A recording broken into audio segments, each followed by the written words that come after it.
देवेन Bharti Mumbai police दलाचे नवे आयुक्त असणार आहेत। देवेन भारती उद्या आपला पदभार स्वीकारतील। आयुक्त विवेक फणसळकर आज निवृत्त होत आहेत। विशेष पोलीस आयुक्त देवेन भारती यांच्याकडे आता आयुक्त पदाची जबाबदारी सोपवण्यात आलेली आहे। कोण आहेत देवेन भारती आपण पाहूयात ग्राफिक्सच्या माध्यमातून। 1994च्या बॅचचे आयपीएस अधिकारी,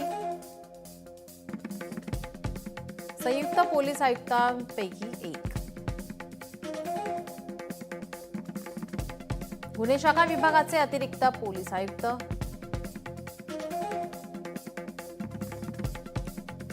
महाराष्ट्र राज्य दहशतवादी विरोधी पथकाचे प्रमुख,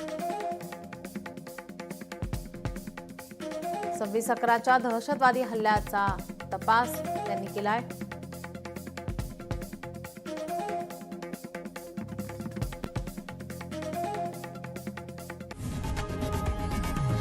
लोकशाही मराठी ऐका, पहा, जागरूक रहा।